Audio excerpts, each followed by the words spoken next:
My grandson tells me that up at Western Washington University in Bellingham, that the kids there are very proud and have like what would you call it? I don't know. They're proprietary interest in their traumas, whatever traumas have produced the wounds that tell them who they are and what they are not able to do, and maybe what they are able to do. And they're quite proud of them. And should you be so rash, as my grandson is, to suggest that maybe they could get over it, oh God, then he's a sexist or a racist or whatever the hell it is. So there's some it's bad to not honor the trauma that a person has identified as giving them their identity. Now, the thing that I see as being a problem with that approach to life is that it's sort of like playing poker, where in poker you're dealt five cards and you look to see can you make anything out of three of them, and so you maybe you're going to turn back two, you're going to exchange to see to get two new ones, and those two new ones then maybe could do something with the three that you hung on to. But the kids at WWU, they never do that. They don't turn in any card. They always just want to play the five cards they were dealt, play the cards that you were dealt. You don't want to improve your hand. You don't want to change your hand. You just play the cards that you were dealt. That's kind of a stupid way to approach things, I think. The other difficulty is that is taking the stand that some random shit that happened to you. So in my case, I happened to annoy my dad when I was 7 years old, and he puts me out on the side of the road in the Andes Mountains and drives away and leaves me. And so, okay, I'll grant you that I have let that crazy random shit event determine my life. But it, am I going to then say that that's as good as it gets for me? I can't make my life any better than this random craziness that was given to me. The random, so a little girl picks a lot of wildflowers on her way home from kindergarten, which makes her 45 minutes late, which makes her mother absolutely crazy with worry. So when the little girl comes in the door, her mama takes the electrical cord off of the iron and gives her a serious whipping. And so, that kind of crazy stuff, that's what you're gonna let define your life, and that you are powerless to create a life that is more satisfying, more fulfilling, more engaging with other human beings than Standing Rock created in the Andes Mountains, or hypervigilance created from getting a whooping. Who's in favor of that? Now, let's take a look at what happens when you drop a little kid by the side of the road, or the little kid comes home with a bouquet full of flowers and gets a whipping with the electrical cord. I'm aware of, I can see at least four choices that a kid will make. Now, I want to suggest that these choices do not come from a tabula rasa, meaning a blank slate. I think we have a tabula plenum. I think our slate is pretty full at age 5 or 7 when this crap happens, and we, so there are some kids, such as my daughters, both my daughters, are fearless.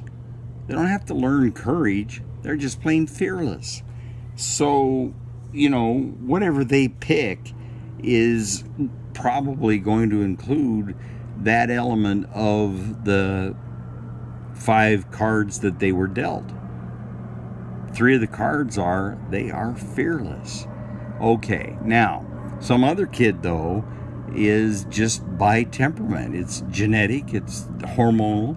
They're a scaredy cat. And so the 3 cards in their hand that they hung on to is they're afraid of stuff. Okay, so let's take a look at the kid dropped by the side of the road in the Andes Mountains. So one kid, namely yours truly, decides that what he's got to become is a stone inside. And nobody never ever is ever going to get to him. They cannot make him cry. They cannot dominate him because he is a stone. Now, another little kid dropped by the side of the road. He's going to look at this crazy situation. Jesus, I was sitting on my mama's lap 3 minutes ago, and here I stand on a dirt road in God knows where, 7 years old. What do you know about Peru and the Andes Mountains? So that kid decides, you know what? Life is incomprehensible. You can't make sense out of it. Don't even try. And I kind of think that's where my little brother was. He was an addict and an alcoholic all his life, and just crazy shit came out of his mouth and his head all the time. Well, why wouldn't it? Because life is crazy. All right, then you got another kid who's standing there by the side of the road, and they're saying to themselves, ooh, I need to be more lovable. I need to be like a puppy or a kitten and be really, really lovable. I think you probably know people like this, and they are lovable, and if they happen to be good looking, you probably want to cuddle them, but Jesus, it would get tiresome real fast, that particular strategy for winning in life. Now, another strategy that a kid might adopt is, ooh, I was whining in the car, and I was only paying attention to my chapped lips and my crooked teeth, and this goddamn trip to Tacna takes too long on this dirt road in the Andes Mountains. Is so boring, and I need to pay better attention in the future so that I don't get beat on with an electrical cord. I don't get dumped by the side of the road. I got to start paying better attention to things, and that person then spends their life really paying attention to stuff. Their checkbook is always balanced, and their car has always got a full tank of gas, and they're just, you'd want to hire somebody like that to work for you. All right, now what I want you to look at is what happens when kid 1, let's say Standing Rock, marries kid number 3, which is Puppy, and after a while they would find they can't stand each other. It's like, why in the hell would you want to be a puppy? What you need to be is rock solid inside. Don't let people get to you. And she's thinking, you idiot, the world is going to squish you flat unless you learn to be more lovable, and you ain't lovable. So whatever these strategies are that the young person picked when they were little, they're going to end up marrying somebody with a different one and find that they hate that. Why in the heck would you pick that? Or they don't think of it that way. It's just like, why are you like that? Why do you want to be like that? So makes for tough communication. Now, what happens when Standing Rock marries Standing Rock? Probably not a lot of communication. Nobody's gonna get to anybody. And what if 2 puppies marry each other? Well, then you got a fight for puppy love. I should be more loved than you should be. Why? You're not giving me all the love that I need. You're just sucking all the love out of the room. And can you imagine somebody marrying someone who just decides that life is crazy and incomprehensible, so why try? What a disaster that would be.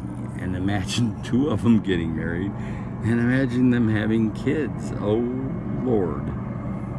Now, all those people could do a hell of a lot worse than marry the hyper-vigilant person. The person who decided, you know, what you got to do in life is pay better attention.